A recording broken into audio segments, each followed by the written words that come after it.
జొన్నలతో హెల్తీగా 3 రకాల బ్రేక్‌ఫాస్ట్ రెసిపీలు తయారు చేయాలో చూద్దాం. ఈ వీడియో మీకు నచ్చినట్టయితే ఒక లైక్ చేయండి. అలాగే మీ ఒపీనియన్‌ని కామెంట్ సెక్షన్‌లో తెలియజేయండి. చాలా ఈజీగా చేసుకోవచ్చు. బౌల్‌లోనికి కప్పు మినపప్పు, పావు టీ స్పూన్ మెంతులేసుకొని 2, 3 సార్లు వాష్ చేసుకోవాలి. పప్పు ములిగేంత వరకు వాటర్ పోసుకొని 4 గంటల పాటు నానబెట్టుకోవాలి. వేరే గిన్నెలోకి కప్పున్నర జొన్నలేసుకోవాలి.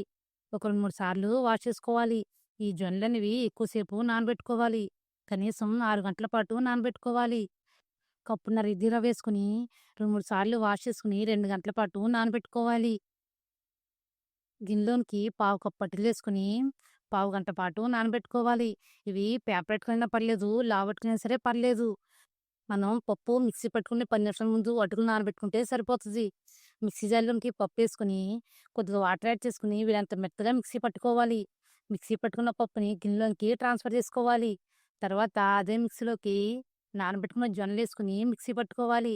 తర్వాత అలాగే అటుకులు కూడా ఏసుకొని వీరంత మెత్తగా మిక్సీ పట్టుకోవాలి. మిక్సీ పట్టుకున్న పిండిని గిన్నెలోకి ట్రాన్స్‌ఫర్ చేసుకొని తర్వాత నానబెట్టుకున్న ఇడ్లీ రవ్వని వాటర్ మొత్తం పిండేసి గిన్నెలోకేసుకోవాలి. ఇవన్నీ ఒకసారి మిక్స్ చేసుకోవాలి. మనం ఇడ్లీ పిండి, దోస పిండి ఎలా అయితే ఒక రాత్రి మొత్తం అలా పక్కన పెడతామో, అలానే ఒక రాత్రి మొత్తం పక్కన పెట్టుకోవాలి. ఒక రాత్రి తర్వాత చూపిస్తున్నాను. ఈ పిండి అనేది పులుసుంటుంది. మనకు కావాల్సినంత ఒక గిన్నెలోకి ట్రాన్స్‌ఫర్ చేసుకోవాలి. తర్వాత హాఫ్ టీ స్పూన్ సాల్ట్ ఏసుకొని ఒకసారి మిక్స్ చేసుకోవాలి. ఇడ్లీ గిన్నెలోకి కొద్దిగా నూనె అప్లై చేసుకొని ఇడ్లీ ప్లేట్‌లో ఏసుకోవడమే. జొన్నలతో ఇలాగా హెల్తీగా జొన్న ఇడ్లీని తయారు చేసుకోవచ్చు. 10 నిమిషాల పాటు స్టవ్‌ని మీడియం ఫ్లేమ్‌లో పెట్టుకొని ఇడ్లీని ఉడికించుకోవాలి. 10 నిమిషాల తర్వాత ఇడ్లీలనేవి ఉడికిపోతాయి. స్టవ్ ఆఫ్ చేసి 4, 5 నిమిషాల పాటు అలానే వదిలేయాలి. తర్వాత ప్లేట్‌లో తీసుకొని సర్వ్ చేసుకుంటమే. అంతేనండి, ఎంతో టేస్టీగా, హెల్తీగా జొన్న ఇడ్లీ రెడీ. మీకు ఎవరికైనా నచ్చితే గనక ఒకసారి ట్రై చేయండి. తర్వాత దోస ఎలా తయారు చేయాలో చూద్దాం. మీకు ఎవరికైనా నచ్చితే ఒకసారి ట్రై చేయండి. మనం మిగిలిన పిండిని ఒక గిన్నెలోకి ట్రాన్స్‌ఫర్ చేసుకోవాలి. తర్వాత హాఫ్ టీ స్పూన్ సాల్ట్ ఏసుకొని కొద్దిగా వాటర్ యాడ్ చేసుకొని మిక్స్ చేసుకోవాలి. మనం దోస పిండి ఎలా అయితే కలుపుకుంటామో అలా కొద్దిగా పలచగానే కలుపుకోవాలి. ఈ దోసలు మనకి ఎంత పలచగా కావాలంటే అంత పలచగా వస్తాయి.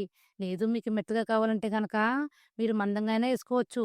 స్టవ్ మీద ప్యాన్ పెట్టుకొని దోసని ఏసుకోవడమే. జొన్న రొట్టెకు బదులుగా ఇలా జొన్న దోసలు, అలాగే జొన్న ఇడ్లీ తయారు చేసుకుంటే హెల్త్‌కి చాలా మంచిది కాబట్టి మీకు ఎవరికైనా నచ్చితే గనక ఒకసారి ట్రై చేయండి. ఏ కప్‌తో అయితే మినపప్పు తీసుకున్నామో, అదే కప్‌తో ఇడ్లీ రవ్వ, జొన్నలు కూడా తీసుకోవాలి. పైన కొద్దిగా నూనె పోసుకొని రెండో వైపు టర్న్ చేసుకోవాలి. మీకు పలుచగా కావాలన్నా దోసలని పలుచగా ఏసుకోవచ్చు. లేదంటే కొంచెం మందంగానే సరే దోసలనేవి చాలా టేస్టీగా ఉంటాయి. అలాగే మీరు కావాలంటే ఇందులో ఉల్లిపాయలను కూడా యాడ్ చేసుకోవచ్చు.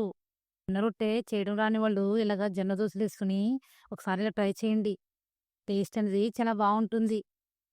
కాకపోతే జొన్నలనేవి కనీసం 5, 6 గంటలు పైగానే నానబెట్టుకోవాలి. ఈజీగా తక్కువ టైంలోనే ఇలాగా 3 రకాల బ్రేక్‌ఫాస్ట్ రెసిపీని తయారు చేసుకోవచ్చు. ఒకసారి ఇలా పిండి రుబ్బి పెట్టుకుంటే చాలు. 3 రకాల రెసిపీస్‌ని ఈజీగా తయారు చేసుకోవచ్చు. ఇలా క్రిస్పీగా, టేస్టీగా దోసలు రెడీ. మీకు ఎవరికైనా నచ్చితే గనక ఒకసారి ట్రై చేయండి.